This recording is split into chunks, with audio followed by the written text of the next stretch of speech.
Kabupaten Badung sebagai salah satu daerah dengan pertumbuhan ekonomi yang pesat di Bali menghadapi tantangan besar dalam memastikan pembangunan infrastruktur yang berkelanjutan sekaligus menjaga ketahanan pangan bagi warganya. Infrastruktur yang baik tidak hanya menjadi tulang punggung bagi perkembangan ekonomi, tetapi juga berperan penting dalam mendukung sistem distribusi pangan yang efisien dan merata. Di sisi lain, ketahanan pangan adalah pondasi utama bagi kesejahteraan masyarakat yang memerlukan perhatian khusus dalam perencanaan dan pelaksanaan kebijakan publik. Dalam Table Talk kali ini, saya akan berbincang bersama Sekretaris Daerah Kabupaten Badung, Iwayan Adi Arnawa, untuk mengetahui lebih mendalam terkait visi ke depan Kabupaten Badung.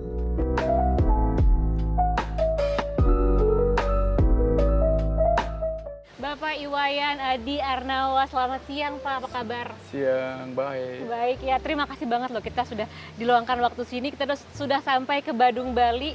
Kalau di Badung tuh suasananya beda banget ya Pak ya, bikin apa gitu, chill, relax. Bapak juga ngerasa gitu nggak sih sebagai orang yang tinggal di sini? Relax tiap hari ya. Terima kasih sudah bergabung di Table Talk CNN Indonesia. Tentunya kalau kita ngobrol-ngobrol di Table Talk pasti ada hidangan yang spesial nih Pak. Ya. Oke. Terima kasih. Langsung kita lihat hidangan ya Pak ya. Boleh, boleh. Selamat siang. Siang. Saya Chef Rudy, Pak. Oh, Chef Rudy, apa saya kabar, Chef di baik, saya Chef di Movenpick Spa Resort. Hari ini kita menyediakan makan pembukaan dulu, Pak ya. Makan ini kita cheese burrata from Italy, tapi kita mix dengan lokal produk dengan tomato and juga sebagai ininya ada edible flower-nya. Oke, ini selamat menikmati. Tomato cheese burrata. Betul sekali. Oke, betul dan sekali. ini ada produk-produk lokalnya betul, juga ya. Ada, Ini spesial ya? Spesial Pak buat Bapak hari ini. Terima kasih. Mas selamat menikmati Pak. Terima Terima kasih. Wah, kita langsung nikmati. Ini hidangan pembukanya udah spesial. Iya, Nah, kita benar. nikmati dulu boleh, Pak. Boleh. Oh, enak nih. Dicoba dulu Pak. Ini tomatonya dulu. Segar. Segar sekali tomatnya. Ini ada cheese-nya. Bapak makanan kesukaannya apa Pak? Kalau saya Indonesian food. Indonesian food. Kayak masakan dari Bali gitu? Saya suka Bali. Oke, kita makan berbuka begitu, nanti kita mungkin anak explore makanan Bali lagi. Boleh. boleh. Tadi Pak, saya pas lagi persiapan untuk makan-makan sama Bapak nih ya, saya dikasih sedikit bocoran. Katanya Bapak makannya suka apa aja, suka makanan Indonesia. Tapi minumnya, terutama untuk minum air putih katanya spesial tuh Pak. Oh, iya? Minum air hujan. Iya. Bener nggak Pak? Benar. Bener-bener air hujan? Benar. Apakah ada proses untuk di filter atau ada prosesnya dulu, apa langsung diminum atau gimana sih Pak ceritanya? Bahan bakunya air hujan, Oke. tapi itu ada prosesnya. Ada semacam elektromagnetik ya, yang alat disiapin. Kalau nggak salah itu saya dapat info dari Jogja tuh. Yaitu ternyata saya melihat begitu saya dapat info tentang air hujan itu, saya langsung tertarik. Karena kebetulan masa kecil saya kan ada di kampung. Kampung saya itu di bukit. Di daerah? Di daerah bukit di atas, di Pecatu. Oke. Itu kebetulan kemarin itu belum terakses Air bersih begitu ya. Belum terakses, sehingga semua masyarakat di sana menggunakan ini. Air hujan. Nah, ternyata kebetulan selama saya minum itu nggak pernah ada, ada desentri, nggak pernah. Oke. Padahal itu, mohon maaf, nggak dimasak, tapi baik-baik aja. Nanti kan saya boleh coba tuh Pak, karena kan saya biasanya air biasa, tadi Bapak dituanginnya airnya spesial dari Tambere sendiri karena air hujan. Dan itu dari kecil Bapak makan itu? Saya pikir begini, filosofinya sederhana aja. Coba lihat Bu, kalau seandainya Mbak lihat, kalau pas lagi musim kemarau kan, kan kalau kemarau itu kan pohon-pohon itu kan kering ya, kering kan. Padahal kita udah nyiram pakai air pump segalanya. Tapi begitu kena hujan 1-2 hari aja udah hijau. Artinya apa? Air hujan itu kan mengandung sesuatu. Saya berpikir bahwa ini mengandung O2 yang besar. Sedangkan darah kita tuh memerlukan O2 yang partikel-partikel ion padat itu di dalam tubuh kita. Jadi kemana-mana ready bawa tumbler dengan isi air hujan. Walaupun sudah diproses tadi ya Pak ya. Kan kita udah nyiapin. Menarik sekali. Seperti menariknya tema yang akan kita bahas nih sambil makan siang gitu ya Pak ya. Boleh. Saya penasaran. Kan kalau ke Badung nih ya, seperti saya bilang tadi, suasananya tuh sangat relaxing gitu kan, lihat pemandangannya enak, cuacanya enak, aromanya enak gitu Pak di Kabupaten Badung. Nah ini kan orientasi pembangunannya memang kepada wisata begitu, kepada pariwisata. Nah sebenarnya prioritas utama untuk Kabupaten Badung untuk pembangunan infrastrukturnya seperti apa Pak Adi? Gini Mbak ya, Badung ini secara khusus dan umumnya Bali ya, itulah daerah yang hidupnya dari turisme, ya kan? Logikanya turisme, orang kita berharap banyak orang datang ke Bali. Jadi banyak menerima banyak orang tamu. menerima orang. Nah, kalau kita lihat dengan carrying kapasitas kita ini, mau tidak mau, kenyamanan keamanan kan harus harus ditonjolkan. Nah, salah satunya adalah bagaimana wisatawan itu bisa nyaman, aman berlibur di Bali. Ibu bisa lihat sekarang, Mbak bisa lihat sekarang kan, ya sekarang ya terus terang ada sedikit mulai berubah, agak macet di mana-mana. Iya Pak, benar-benar. Jadi gimana tuh Pak pembangunan prioritasnya? Karena macet itulah maka sekarang kita memang di bidang infrastruktur ini kita sedang dorong untuk pembangunan beberapa ruas jalan, termasuk kita punya jalan lingkar selatan. Dan kebetulan daerah ini adalah daerah pusat akomodasi. Kuta Selatan ini Nusa Dua, Uluwatu, ya kan? Ini mungkin Padang-Padang, Bingin itu. Ini daerah pusat akomodasi. Dan orang banyak mobilitasnya tinggi di sini. Nah, oleh karena itulah maka kita coba pemerintah Kabupaten Badung dalam rangka untuk mengantisipasi kemacetan itu membangun jalan lingkar selatan. Yang memang sekarang baru tahapan fase pertama. Pada jalan lingkar selatan baru tembus sampai di sebelum Melasti dari Siligita itu memang kita pendanaannya dari APBD. Pembahasan lahan sementara kita sudah bangun. Belum bisa masuk sampai ke Uluwatu, Lingkar Barat ke Ayana ini. Sehingga kalau itu bisa dibangun dengan terintegrasi nanti minimal kita bisa meminimalisir kemacetan. Ya termasuk mungkin Mbak bisa lihat di GBK itu kan agak cukup macet jalan-jalan sana. Nah, ini kita harus punya solusi yang kira-kira yang bisa kita untuk menyelesaikan persoalan kemacetan di beberapa ruas jalan. Artinya yang pertama jalan. Kemudian apalagi Pak prioritas yang diprioritaskan gitu dari pemerintah Kabupaten Badung Bali, Bapak selaku sekdanya begitu? Ya di samping sekarang masalah jalan seperti yang saya sampaikan tadi, ini juga masalah sampah.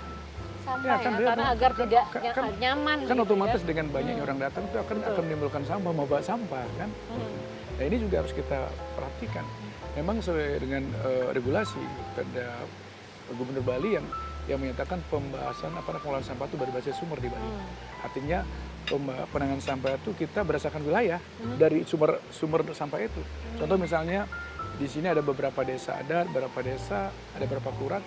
Ya di setiap kelurahan, di setiap desa ada tuh didorong untuk ada pengolahan sampah yang namanya TPS 3R itu.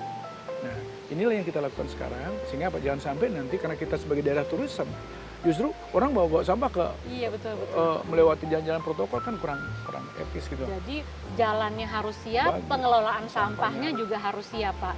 Nah itu kalau untuk pembangunan infrastruktur tadi terkait dengan jalan dan juga pengelolaan termasuk sampah.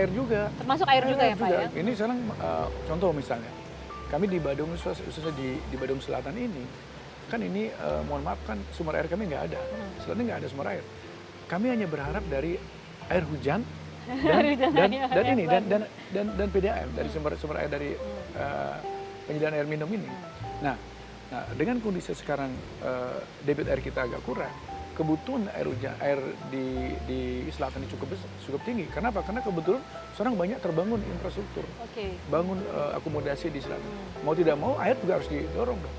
Nah sekarang dengan kondisi sekarang ini memang kita cukup kewalahan di selatan ini. Karena pembangunan masif sekali.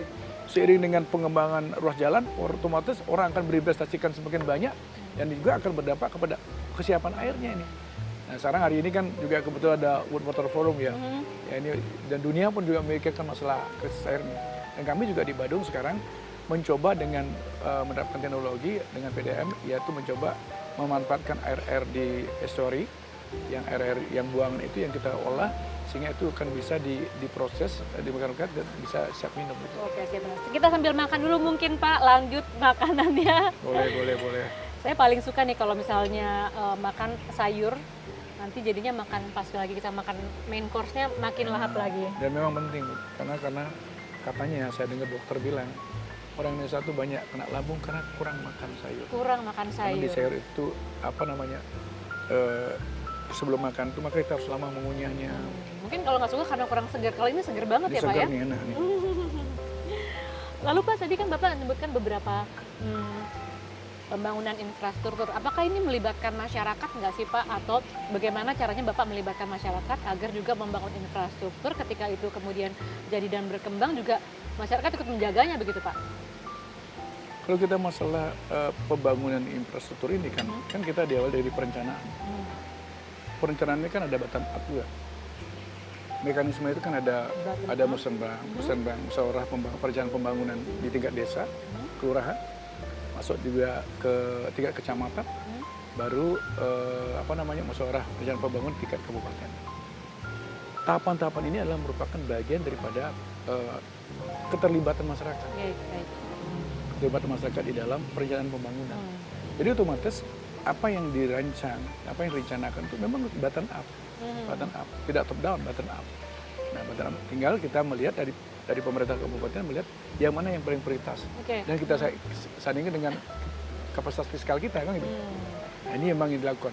Karena di dalamnya juga pasti ada konsultasi publik juga sebelum itu dilaksanakan. Otomatis semua rangkaian itu memang sudah diketahui oleh masyarakat. Satu padu berkoordinasi begitu ya Pak. Lalu bagaimana dengan visi nasional? Kan juga Bali adalah juga RPJM ya. Betul. Apakah ini sejauh mana sejalan dengan visi nasional terkait dengan pembangunan infrastruktur di Kabupaten Badung ini Pak? Ya memang mutlak harus sejalan inline dengan RPJM. Karena memang kan kita tidak boleh bertentangan dengan yang kebijakan secara nasional kan.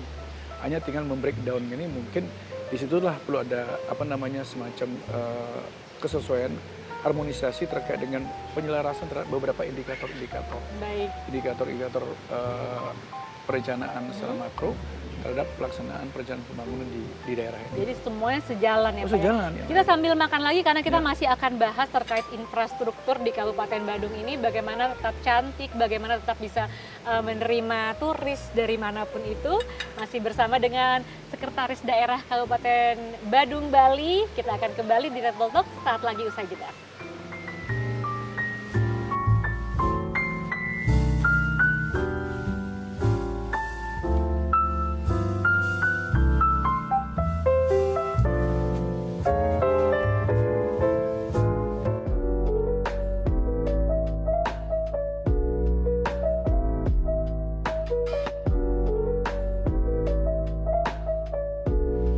Anda masih menyaksikan Table Talk di CNN Indonesia dan saya masih bersama dengan Sekretaris Daerah Kabupaten Badung, Bali, Bapak Adi. Tadi kita sudah nikmatin appetizer-nya. Tadi ada tomato burrata pakai cheese, enak banget. Enak. Kita lanjut lagi ngobrolnya, Boleh. tapi sebelum lanjut ngobrol tentu kita sambil makan ya Pak ya. Ini ada menu selanjutnya. Wah, ini bagus, seru Tadi nih. appetizer udah, sekarang menu utama. Nah, Chef Rudy udah datang hidangan lagi. selanjut kami dari Hotel Movenpick adalah pensil snapper. Wah, Snapper ikan. ini ya. Ya, pensil ada kakap merah. Ya, Ini apa istimewanya nggak nih? sih ya, jeruknya? betul bisa aja. Oke, jadi lebih seger ya. Harus digini pakai jeruk ya? Betul Pak, sebelum ini kita squeeze dulu Oh, iya. biar Oke. rasanya lebih segar lagi. Ini gitu ya? snapper ya. Oke, iya. Oke. Selamat menikmati. Oke. Terima kasih Terima kasih banyak, ya. Chef Rudy. Nah, ini menu yang kedua kita ada snapper. Bapak, seafood seperti ini suka nggak nih Suka Pak? juga.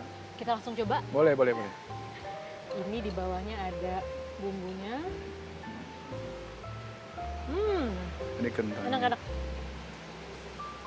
Enak Pak, saya paling suka makan ikan. Gimana Pak rasanya? Enak ya? Enak. Pedesnya pas? Nggak pedes ya ini ya? Enggak pedas. Nggak pedes. Enak. Enak. Pak, kalau kita tadi menyambung dengan obrolan soal infrastruktur tadi. Kabupaten Badung, Bali tentu pemerintahnya tidak hanya berkolaborasi, tidak hanya sendiri begitu ya Betul. melakukan pembangunan. Ada kolaborasi dengan pihak lain seperti swasta. Nah, Bapak bisa ceritain nggak sih cerita-cerita sukses untuk pembangunan infrastrukturnya Kabupaten Badung, tapi yang collab dengan swasta, kolaborasi dengan swasta, seperti apa itu Pak? Iya, memang ada beberapa pembangunan infrastruktur di Badung ini memang yang melibatkan swasta.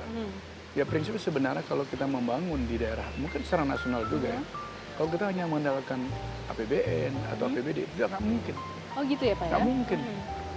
Oke lah kayak di Badung ini kami, APBD kami, APAD kami termasuk setelah fiskal kami bagus kan, positif, negatif lah. Artinya kalau nggak salah kalau sekarang ini sekitar belanja kami 9,6 triliun ya. Ukuran kabupaten kota di Indonesia ini cukup tinggi. Sangat tinggi ya Pak ya? Sangat tinggi. Makanya kami termasuk setelah fiskal kami negatif. Dana penerimaan kami rendah di Bali, di Badung dapat. Untuk kami di Badung. Nah, tapi terhadap beberapa kebutuhan tadi, selain infrastruktur tadi, apalagi dengan Badung sebagai daerah turisme internasional ini, kan harus membuat sesuatu yang fundamental, fenomenal lah. Nah, seperti apa yang saya sampaikan tadi, contoh misalnya kami melibatkan pihak swasta, ya ada melalui CSR-nya dia membantu kami untuk membangun TPS 3R. TPS 3R itu TPS apa 3R, tempat pembuangan sampah. Tempat pembuangan sampah. Yang ada di kelurahan di desa. Oke. Kebetulan itu ada di Legian, Legian itu, Seminyak itu, dia fungsi dia adalah membersihkan sampah sepanjang pantai. Dari pantai Jimbaran ini sampai ke Legian Kuta itu. Nah, itu ada kerjasama antara desa adat dengan pihak ketiga Coca-Cola kalau nggak salah. Nah, itu juga. Termasuk juga dalam rangka pembangunan infrastruktur yang seperti yang saya sampaikan tadi. Apalagi dengan menerapkan modernisasi ke bawah ini, tentu tidak mungkin dong daerah kan bisa melakukan semuanya itu. Kita banyak. Nah, terkait dengan hal itu juga kami kemarin untuk FS-nya, visibility study-nya kita juga sempat dibantu oleh PII, Penjaminan Indonesia yang di bawah Kementerian Keuangan itu. Lembaga itu juga sempat kami dibantu untuk membuat FS-nya, sehingga kami merancang jalan lingkar selatan sampai lingkar barat nih di bukit ini. Dan banyak hal yang memang harus kita lakukan ke depan. Dan terus terang, malahan kemarin kebetulan saya sempat mendampingi Pak Gubernur dan kebetulan wakil Pak Bupati ya, terkait dengan World Water Forum ini. Kebetulan ada delegasi dari Arab yang kita dorong ini investasi juga di Bali ini, di Badung, terkait dengan pembangunan infrastruktur MRT. Oh, jadi bocorannya ke depannya akan ada MRT begitu Ya, Pak? memang kita rancang seperti itu MRT karena bagaimanapun juga kelihatannya Bali ini dengan kering kapasitasnya terbatas ini mau tidak mau harus melakukan modernisasi ke bawah. Baik. Untuk menjaga tetap kelestarian lingkungan gitu ya. Harus tetap dijaga karena Bali mereka kan itu. Ya. Jadi memang banyak sekali pembangunan yang melibatkan sektor swasta dan berkolaborasi dengan sukses begitu ya Pak ya. Lalu kalau misalnya selain itu, kita kan sekarang di tahun yang sudah mengedepankan teknologi Pak. Sudah ada belum pembangunan infrastruktur yang memanfaatkan teknologi tadi gitu Pak, yang terbaru, inovasi yang terbaru? Ya kita sekarang kan memang Pak Bupati punya kebijakan bahwa membangun fiber optik sehingga sepanjang dari selatan sampai ke utara. Sehingga nanti di Badung ini, di semua banjar, di semua tempat-tempat sekolah, itu udah ada tersambung sambungan fiber optik gitu. Sehingga internet bisa jalan. Contoh kemarin waktu COVID ya, anak-anak itu bisa belajar dari karena kita udah siapkan infrastruktur itu. Udah dikasih gratis sama Pak Bupati semuanya. Udah disiapkan. Dan sekarang malah kita sedang dorong juga pembangunan kabel-kabel itu Pak. Kabel-kabel itu masuk ke bawah dalam tandal-tandal. Ini kan ke depan kan nggak boleh dong ada kabel berseliweran gitu di atas. Kan kurang enak gitu ya dilihat, apalagi daerah pariwisata gitu. Jadi teknologi itu memang harus dimanfaatkan ya Pak ya untuk pembangunan. Lanjut lagi mungkin makan ini ada yang spesial yang saya rasa nih Pak. Ini kan ada kentang, tapi ternyata kentangnya ini enak nih. Renyah banget. Ini enak. Suka nggak Bapak? Enak.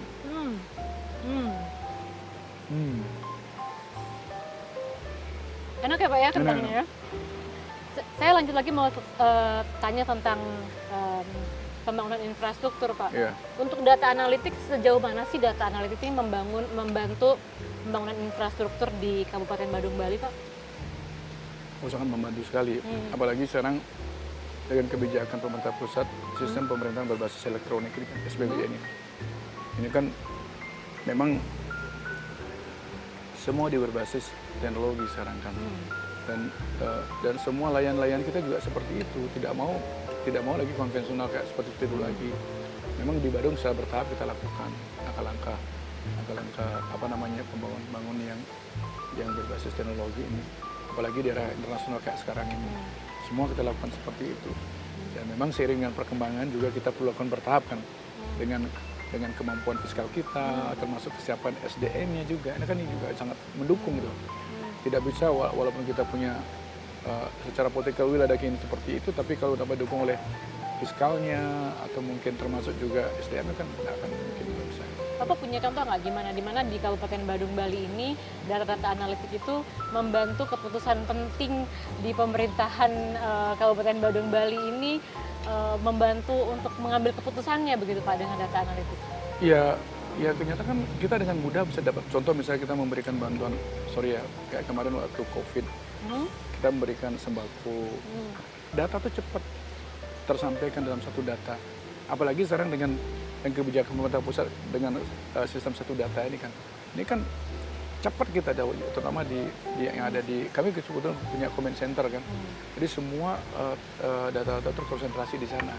Sehingga dengan mudah kita akan bisa melihat daerah ini yang memang perlu kita bantu, daerah ini yang perlu kita bantu gitu. Dan daerah ini memang yang memang tingkat kemampuannya kurang, kita harus support. Baik. Tapi kan sekarang ini memang tadi Bapak sebutkan banyak banget pembangunan infrastruktur yang sedang diprioritaskan. Tadi ada jalan, kemudian untuk pengelolaan sampah, tadi air begitu ya Pak ya. Termasuk irigasi juga. Termasuk irigasi juga. Lalu bagaimana dengan concernnya terhadap bencana alam? Karena kan ini semakin lama semakin banyak turis yang datang. Kita lihat juga kita tidak bisa terhindar dari bencana alam yang mungkin datangnya ada yang bisa diprediksi, ada yang tidak begitu, ada yang bisa dicegah, ada yang tidak begitu Pak. Bagaimana Kabupaten Badung Bali mempersiapkan infrastruktur pembangunannya, tapi memang juga mempersiapkan diri terhadap datangnya bencana alam begitu Pak? Ya memang kita untuk penanganan bencana ini kan memang kita harus ambil langkah-langkah mitigasi ya.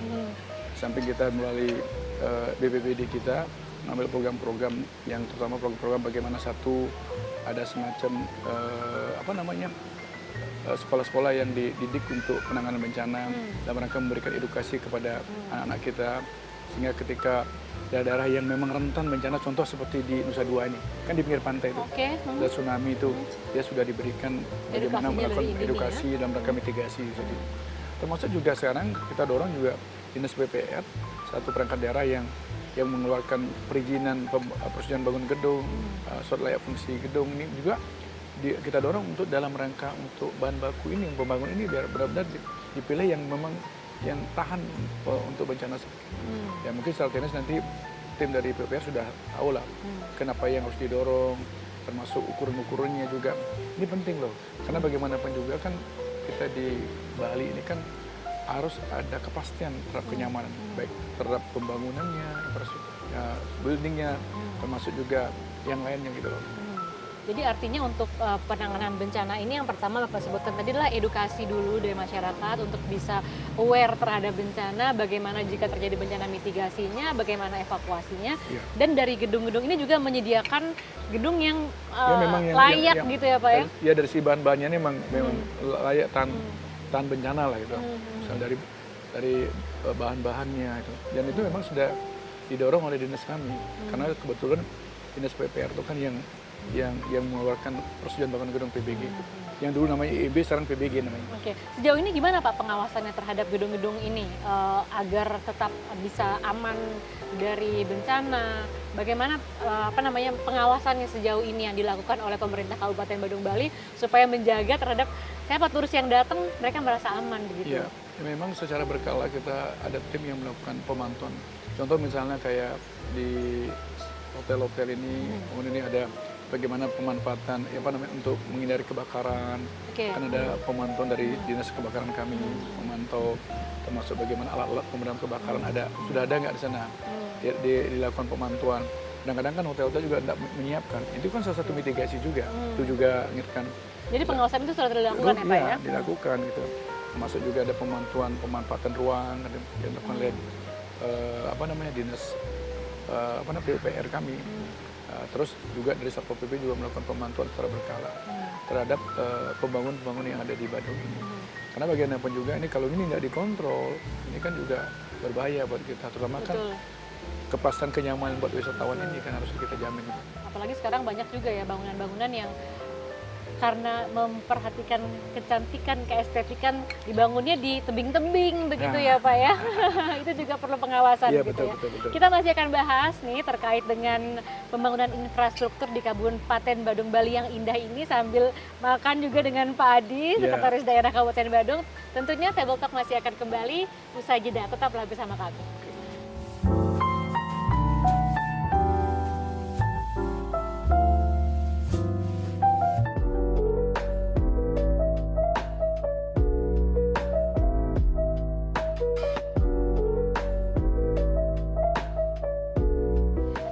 menyaksikan Table Talk di CNN Indonesia. Saya juga masih bersama dengan Sekretaris Daerah Kabupaten Badung, Bali.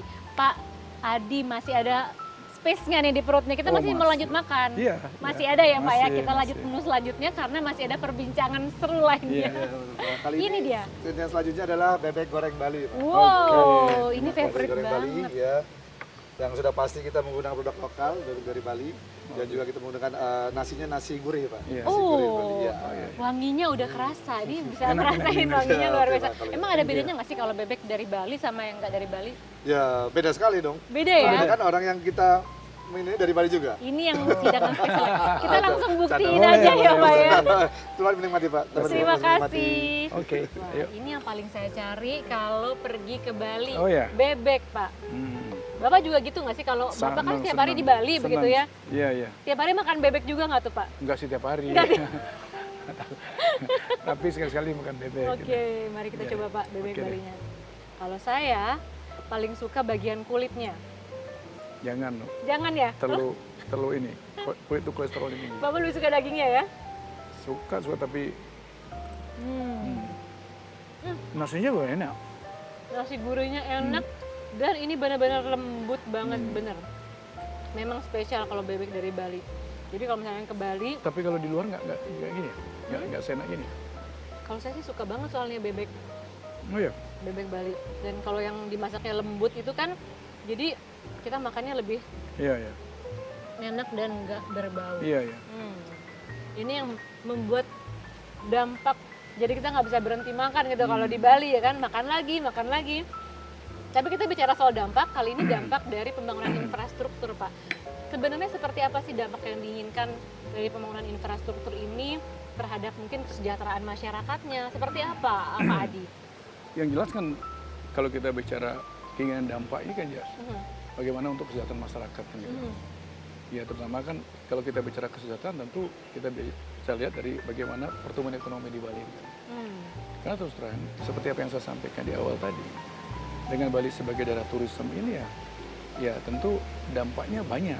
Termasuk salah satu bagaimana kita untuk mendorong pembangunan infrastruktur ini. Dan dari pembangunan infrastruktur ini kita harapkan juga ada feedbacknya. Ya ada apa? Ya ada timbal baliknya kita dapat sesuatu. Ya, contoh misalnya sekarang dengan infrastruktur kita banyak dibangun, otomatis kan aksesibilitas kemana-mana pada daerah destinasi ini kan akan lebih mudah. Nah kalau lebih mudah berarti kemungkinan potensi orang-orang yang berusaha di tempat UMKM yang ada di destinasi itu kan kemungkinan akan tersentuh oleh wisatawan. Nah kalau itu terjadi tentu dia akan mendapatkan pendapatan. Ketika dia mendapatkan pendapatan, otomatis akan mendorong daya beli. Mendorong daya beli tentu akan terjadi pertumbuhan ekonomi dalam satu wilayah itu. Nah, ekosistem ini harus kita jaga. Sehingga oleh karena itulah maka saya selalu bilang bahwa infrastruktur sangat penting. Tapi kalau kita bicara Bali, tentu kita tidak boleh terlalu banyak mengeksploitasi alam kita ini. Benar. Karena bagaimanapun juga Mbak tahu kan, Bali ini kan disenangi dikunjungi orang kan karena alamnya. Jangan salah kita bukan karena mercusuar gedungnya, tapi Betul, kan betul. alamnya. Inilah tantangan kami sekarang. Jadi tetap harus membangun, tetap harus banyak pembangunan, tapi alamnya tetap harus seperti Terjaga. ini, lestari gitu ya Nah, Pak ya. satu-satu jalan kan memang harus lakukan modernisasi, yaitu ke bawah. Ini kan harus dilakukan. Jadi pusat-pusat perdagangan bisa ada di bawah nanti. Sehingga contoh misal Mbak sekarang, kalau sekarang mau tidak mau kita ini kan ya dengan perkembangan pariwisata ini kan sana perasaan itu sangat dibutuhkan dibangun. Tetapi carrying kapasitas kita terbatas. Di satu sisi kita dihadapkan pada menjaga lingkungan. Contoh misal kayak di Bali. Di Bali kan terkenal ada kelompok masyarakat Subak Sudah. yang mengairi air itu. Ya. Jadi ini kan satu-satunya ada di mungkin di dunia ada satu di Bali. Betul. Nah kalau ini dieksploitasi ruang kita ini, pertanian tidak ada, berarti otomatis Subak itu kan punah. Iya. Jadi kan hilang dong kearifan lokal kita kan. Nah hal inilah yang harus kita jaga. Ini yang menjadi tantangan berat buat kita ke depan. Sehingga mau tidak mau modernisasi dalam rangka pembangunan infrastruktur harus dilakukan. Harus dilakukan, tapi tentunya warga yang datang, masyarakat yang datang, maksudnya turis yang datang tetap bisa menikmati alam alam Bali Bali. yang seperti alam Bali yang diinginkan dulu, begitu ya, yang dulu juga yang dulu begitu. kan banyak orang bilang sekarang ini Bali kenapa nggak seperti dulu kan? Nah, ini tantangan buat kita. Nah kalau ini kita biarkan tidak sentuh, ini tidak untuk kemungkinan orang bisa takut kita hari dari Bali. Betul Pak, karena kalau misalnya udah banyak sampah, Iya udah kan itu berat kita nih. Itu yang saya maksud Mbak. baik. Lalu sebenarnya bagaimana sih Pak cara mengukur indikator keberhasilan dari pembangunan infrastruktur? Kan Iya. pemerintah setiap hari, setiap periode selalu membangun gitu infrastrukturnya. Nah, mengukur indikator untuk mengukur keberhasilan dari pembangunan infrastrukturnya ini apa Pak? Kan kita bisa lihat dari dampak pembangunan itu ya. Kalau pembangunan tadi memberikan bisa dampak dari sektor ekonomi, itu ini berarti baik buat masyarakat kan, buat kita kan. Indikator yang paling sederhana kan tuh. Apa? Sederhana. Misalnya pembangunan infrastruktur irigasi, irigasi dibenahi. Bagaimana tingkat produktivitas pangan kita? Ya kan? Sekarang terus terang mohon maaf ya Mbak ya, kami di Badung ini sekarang sedang mendorong untuk di sektor pertanian. Untuk mendorong pembangunan di sektor pertanian. Kenapa? Karena kami sadar ketika COVID kemarin, ini pengalaman berharga loh. Iya. COVID kemarin. Ketika orang-orang tidak bisa kemana-mana dan melakukan apa-apa ya Pak, Ternyata ya, turis juga tidak bisa datang. Ternyata satu-satunya yang bisa hidup, eksis masih ya orang pertanian ini. Kenapa? Karena memang produknya pertanian ini kan memang kebutuhan kita sehari-hari yang tidak akan bisa kita tinggalkan. Betul, orang tiap hari harus Iya. makan. Ya, oleh karena itulah maka saran pembangunan irigasi di mana-mana. Ya, sedang produktivitas pangannya sudah meningkat. Nah, ini juga dalam rangka kita untuk pemenuhan ketersediaan pangan. Kenapa? Ketika ketersediaan pangan tidak ada, mohon maaf, ya kan terjadi inflasi. Ya kan, inflasi. Nah, oleh karena itulah maka saran pemerintah Badung dalam rangka mengantisipasi tadi pengendalian inflasi juga termasuk salah satunya ya membangun pengelolaannya berbasis hulu. Mencoba membenahi pertanian dengan irigasi, bendungan, semua dibenahi sehingga produktivitas petani meningkat, ya kan? Pendapatan petani meningkat, ya kan? Produksi petani kita beli, pemerintah beli. Nah ini beli dalam rangka untuk mensupport kebutuhan pariwisata kita. Jadi mungkin indikatornya juga salah satunya ini tadi kesejahteraan masyarakat yang setiap periode akan terus meningkat. Dan kebetulan juga berdasarkan hasil survei dari BPS tahun 2023 kemarin bahwa NTP petani kita di Badung, nilai tukar petani itu meningkat. Arti pendapatan petani sudah meningkat. Jadi kan berarti kena dampak dengan pembangunan infrastruktur irigasinya, akses untuk dalam rangka membawa produksinya dia juga yang akan mempermudah kan, otomatis petani akan meningkat. Nah, inilah yang kita mau, sehingga tidak semua orang mau jadi ASN gitu. Jadi petani juga bisa menjadi petani yang keren, yang keren, sukses. modern gitu. Terus yang kedua lagi kita juga untuk dalam rangka untuk meminimasi alih fungsi. Kalau orang udah bangga jadi petani, orang berpikir untuk alih fungsikan lahannya gitu. Betul. Akhirnya kembali ke tadi lagi, tidak hanya pembangunan tapi juga pembangunan pertaniannya tadi ya Pak ya. Nah, saya jadi kepikiran nih Pak untuk pembangunan infrastruktur di Kabupaten Badung Bali khususnya begitu. Bagaimana supaya pemerintahnya ini memastikan ada jaminan nggak nih pembangunan ini ramah lingkungan begitu Pak? Kan tadi Bapak bilang supaya orang ke Bali tetap betah karena yang dicari alamnya. Nah, untuk pembangunan infrastruktur ini gimana Pak untuk menjamin bahwa ini ramah lingkungan begitu? Ini kadang-kadang terus terang juga tantangan buat kita kan. Di satu sisi kalau kita bersandar kepada regulasi, aturannya sudah jelas, tapi implementasi kadang-kadang di lapangan tuh tidak seperti itu. Pengawas ini penting sekali. Ada juga yang bandel-bandel nih Pak. Pengawasan ada misalnya ada seperti yang Mbak bilang ada motong tebing, ada gini dan segala. Dan memang sih di dalam aturan sudah ada aturan-aturan yang mengatur bahwa sebatas mana dia boleh melakukan develop gitu. Iya. Tapi kenyataannya kadang-kadang di lapangan itu kan ya seperti yang saya sampaikan tadi, kadang-kadang investor tuh pengennya untuk profit oriented, apalagi memanfaatkan orang kan semakin ada di tebing itu semakin menarik. Menarik, nah, tapi di satu sisi kan dengan lingkungannya ini. Inilah tantangan buat kami dan memang kita sudah arahkan kepada perangkat daerah teknis ini untuk melakukan pemantauan secara intens. Jangan sampai terjadi seperti itu. Karena itu hanya sesaat. Karena Bali ini orang dipunyai kan karena lingkungan alam yang lestari, yang masih hijau. Kan ini yang harus kita jaga, termasuk budayanya itu. Tapi ini akan terus dilakukan walaupun tadi Bapak bilang ya, karena itu menjadi tantangan karena masih cukup sulit untuk dilakukan gitu ya. Arti tantangan yang memang harus kita hadapi. Memang ya kan namanya orang mau melanggar kan banyak sekali kadang-kadang orang tuh memang pada dasarnya kan orang banyak ingin melanggar gitu kalau ingin berusaha untuk kepentingan pribadi. Pribadi. Iya, tetapi kan kita nggak boleh masuk di sana. Kita harus kontrol. Baik. Kita tentu masih akan ngobrol nih Pak ya. Nanti ke depannya bagaimana juga tantangan ini akan terus dihadapi dan juga menjadi tantangan yang nanti ke depannya tentu akan berkembang dengan baik begitu. Tapi kami akan kembali usai jeda tetap di Table Talk CNN Indonesia. Boleh, boleh.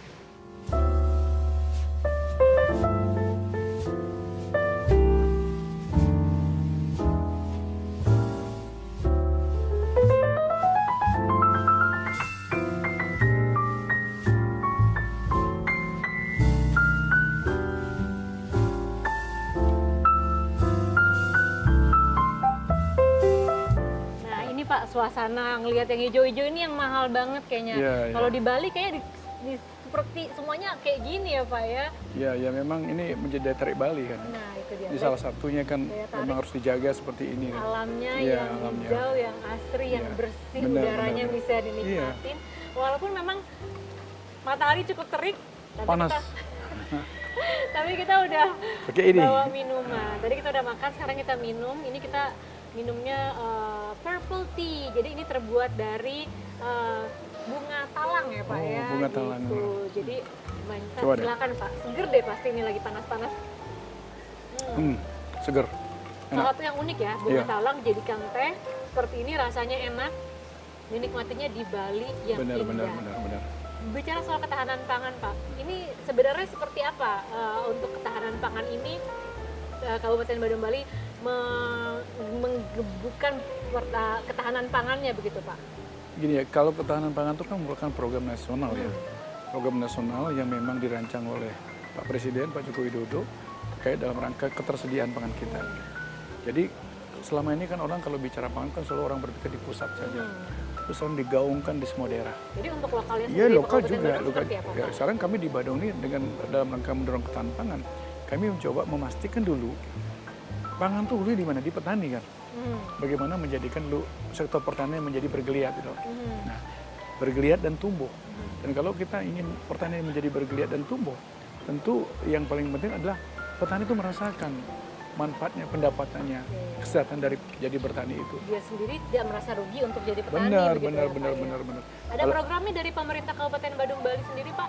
Kami sekarang di Badung ini yang pertama kan seperti yang saya sampaikan tadi, infrastruktur irigasi diperbaiki dalam rangka untuk memastikan aliran air juga. Dan kebetulan kita kan di sini ada subak yang mengelola air itu. Nah, juga kami sekarang pemerintah Kabupaten Badung dalam rangka mendorong untuk ketahanan pangan ini, semua desa kita dorong program untuk ketahanan pangan dengan coba memberikan subsidi pupuk, subsidi benih kepada masyarakat petani sehingga akan diringankan petani itu. Kalau sudah produknya diberikan subsidi, benih, pupuk juga diberikan seperti itu, tentu akan meringankan beban operasionalnya dia kan. Nah, kalau ini bisa kita lakukan, minimal petani itu akan tergerak untuk menjadi petani. Dan yang kedua, apalagi sekarang kami juga di Badung ini sedang mendorong program adalah membeli produksi petani. Jadi produk-produk pangan petani itu kita beli. Selama ini kadang-kadang petani kan kadang-kadang juga susah juga untuk pasarnya kan. Tapi kita beli dulu. Kami kebetulan di Badung ini ada perusahaan daerah pangan yang memang bergerak untuk itu. Jadi dia akan membeli produksi petani dan dia akan mendistribusi kepada hotel-hotel yang ada di Bali ini.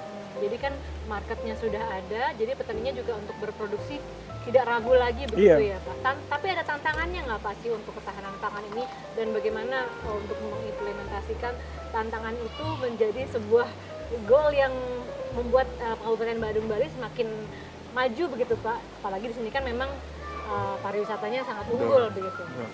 Memang tantangan yang paling berat sekarang kan adalah dengan turisme ini, pariwisata ini. Karena pariwisata ini kan, mohon maaf ya, di Bali ini kan semua tempat menarik. Ya.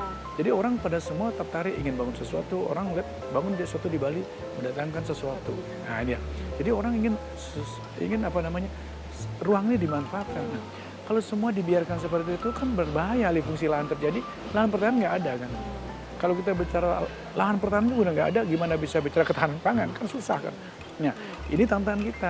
Makanya sekarang pemerintah itu mencoba adalah bagaimana caranya petani-petani yang ada, termasuk lahan-lahan yang masih produktif itu benar-benar dipertahankan.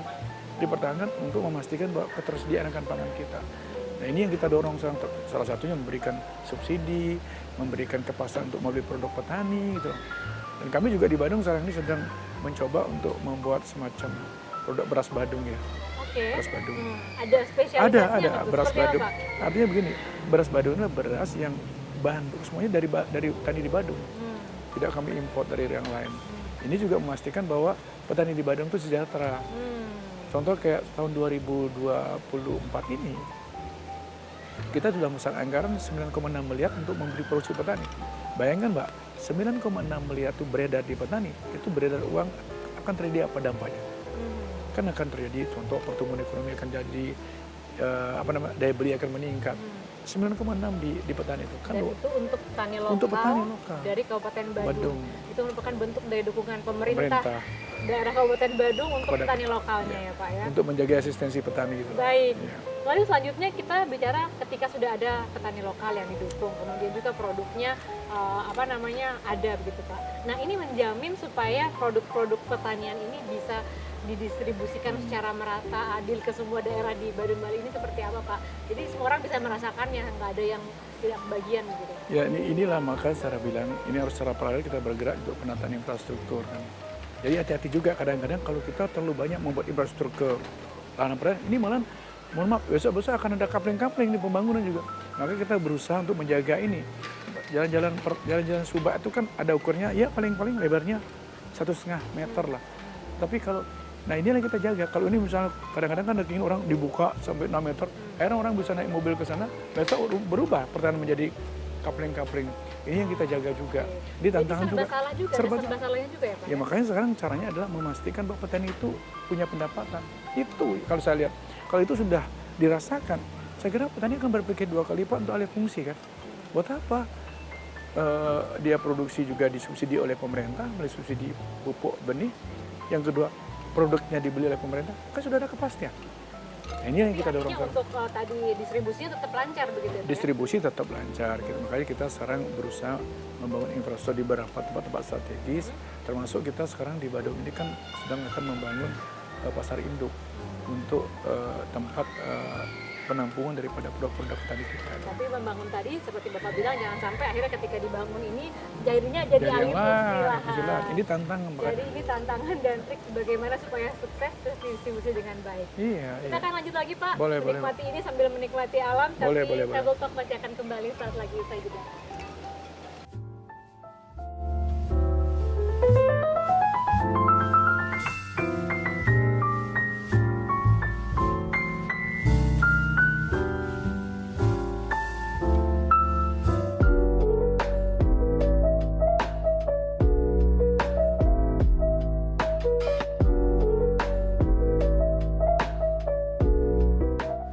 Anda masih menyaksikan Table Talk yang kali ini dari Kabupaten Badung, Bali. Kita sedang menikmati suasana yang indah, tentunya juga dengan minuman yang segar. Ini adalah purple tea, yaitu dibuat dari talang gitu sambil menikmati alam. Nah, biasanya Pak, kalau dari segi food ya, kayak minuman, ada inovasi-inovasi tertentu juga setiap harinya agar orang tetap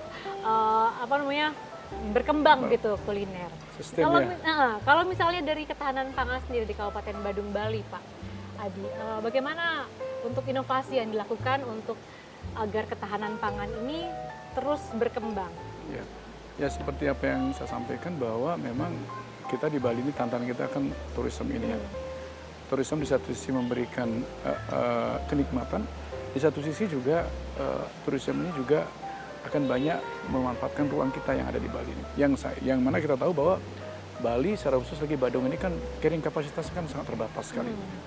Nah, oleh karena itu maka seperti yang Mbak sampaikan tadi bahwa memang ya sekarang kita harus pinter-pinter untuk membuat strategi bagaimana memastikan bahwa orang itu bangga jadi petani gitu loh. Bangga jadi petani. Kenapa saya bilang bangga jadi petani? Ya karena masalahnya petani inilah yang punya produk terhadap hasil pangan tadi itu. Kalau kita bicara ketahanan pangan, kalau nggak ada pangannya, kalau nggak ada pertanian nggak mungkin ada pangannya kan gitu. Dari pemerintah sendiri ada inovasi tertentu nggak Pak? Ya sekarang contoh misalnya kita ya seperti yang saya sampaikan bahwa kita kan sekarang berusaha memberikan satu keringan subsidi kepada petani. Yang kedua kita memberikan kepastian membeli produk petani. Dan terakhir sekarang malah kami di Perumda Pasar kami, pangan kami ini sedang membuat RMU. RMU arti penyusunan beras untuk memastikan beras-beras itu memang diproses di pemerintah. Sehingga jangan sampai kita nanti ketergantungan sama pihak lain gitu. Dan ini juga penting karena apa? Karena untuk memastikan di hilirnya adalah keterjangkauan harga. Baik. Keterjangkauan ini paling penting juga. Kalau ini kita tidak kendalikan, terus terang kita takut bahwa keterjangkauan harga ini tidak akan bisa tercapai. Nah sekarang juga dalam rangka untuk memastikan produktivitas, ya dengan perkembangan teknologi sekarang kita malah pemerintah membantu. Contoh misalnya untuk melakukan pemupukan di pertanian, udah pakai drone sekarang. Udah pakai drone sekarang di Bandung. Kita bantu drone sehingga akan lebih cepat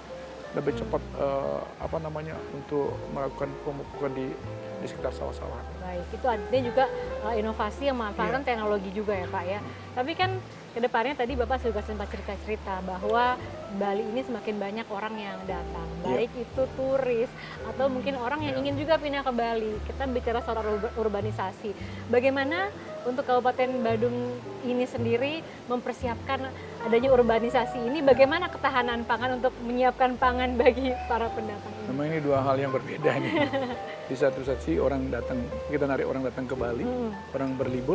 Sekarang malah justru dengan dia berlibur ke Bali merasa nyaman, ada healing di Bali, ya udah dia malah ingin menetap di Bali. Nah mau tidak mau kan dia memanfaatkan ruang ini. Betul. Ini ruang kita terbatas. Nah itu makanya sekarang harus kita tetap pinter, ya seperti yang saya sampaikan tadi, ya, harus kita berani memastikan bahwa orang tuh senang jadi petani gitu. Makanya sebisa mungkin sekarang kita dorong anak-anak muda tuh menjadi petani modern sekarang. Bayangkan Mbak, sekarang kami di Badung ini, petani-petani kami di Badung ini rata-rata umurnya di atas 55 tahun, 56 tahun. Ini kan udah menuju lansia kan. Dan mungkin banyak dari beberapa negara juga sama seperti itu. Tapi bagaimana kita mencoba merubah mindset ya, mindset kepada anak-anak muda kita. Jangan kita hanya berpikiran dari turisme aja lah. Tapi mulai kita bisa bertani. Kenapa? Untuk memenuhi kebutuhan akan turisme ini kan dibutuhkan pangan juga kan. Coba bayangkan Mbak sekarang Mbak, di Bali ini, di Badung ini berapa sih produk petani Badung yang sudah terakomodir di ini? Kan harus dipastikan. Maka saya sedang kejar ini untuk memastikan bahwa dampak pariwisata sekarang, kehadiran pariwisata ini juga memberikan dampak kepada petani kita. Nah contoh misalnya telur berapa sih sudah disupport oleh kelompok ternak kami di Badung ini. Bayangkan Mbak, setiap hari itu orang breakfast itu kan telur. Pakai telur ya. Kan itu. Nah ini yang potensi ini, peluang ini yang harus kita sedangkan garap sekarang dengan berbagai strategi yang harus kita lakukan. Termasuk pembagiannya gimana tuh Pak? Antara tadi Bapak sebutkan pertanian dan juga dari sektor wisata sendiri, apakah akan 50-50 dari pemerintah untuk membaginya atau seperti apa? Logikanya nggak mungkin dong, karena kenyataannya seperti yang saya sampaikan di awal Mbak ya, Bali ini kan menarik karena alam kan. Ini harus dipahami oleh orang. Bali ini bukan karena bangun gedung yang bersesuaian, enggak. Alam, budayanya ini. Nah inilah tantangan kita. Bagaimana kita bisa mengakomodir, menampung arus urban ini dengan tanpa meninggalkan kelestarian alam ini. Nah, makanya saya bilang di awal tadi, mau tidak mau kita dalam membangun infrastruktur ini adalah modernisasi ke bawahnya harus dilakukan. Walaupun itu membutuhkan uang yang cukup besar. Sambil dinikmati Pak, mungkin juga banyak yang ingin tahu seperti apa sih sebenarnya visi misi. Ini mungkin pertanyaan terakhir, visi misi dari Kabupaten Badung Bali untuk kedepannya agar mencapai ketahanan pangan. Ya kalau kita lihat visinya Kabupaten Badung adalah melanjutkan kebahagiaan kan. Melanjutkan kebahagiaan masyarakat Badung dengan pembangunan yang berbasis Trihita Karana kan. Trihita Karana kan ibu tahu hubungan manusia dengan hubungan manusia dengan Tuhan, hubungan manusia dengan lingkungan. Artinya pembangunan harus seimbang. Pembangunan yang terkait dengan spiritual harus seimbang. Pembangunan secara fisik, keduniawiannya harus seimbang. Gitu. Nah oleh karena itulah maka inilah tantangan kita di dalam RPJMD kita selalu pasang bahwa ini adalah buku suci kita untuk sebagai satu guidance buat kita dalam rangka membuat perencanaan pembangunan ini benar-benar harus jelas indikator-indikator yang kita pasang dan terukur tuh. Jangan sampai kita hanya berpikir hanya money oriented, hanya berpikir hanya untuk pendapatan, tapi kita tidak berpikir keberlanjutan. Baik. Karena itu kan tantangan. Kalau sekarang memang orang senang ke Bali dengan alamnya ini semua, tapi kalau nanti hilang semua orang pada pergi dari Bali, kasihan kan anak cucu kita. Nah, inilah tantangan yang cukup berat buat kita ke depan. Semoga sukses terus Pak Sekretaris di Sekretaris Daerah Kabupaten Badung Bali. Kita juga berharap semua semakin berbahagia seperti visinya tadi untuk datang ke Kabupaten Badung Bali. Sekali lagi terima kasih sudah mengundang kami ke Kabupaten Badung Bali. Senang sekali karena di sini suasananya sangat luar biasa ya Pak ya. Sukses terus sekali lagi untuk Anda Pak. Ya. Ya, mari kita nikmati lagi Pak.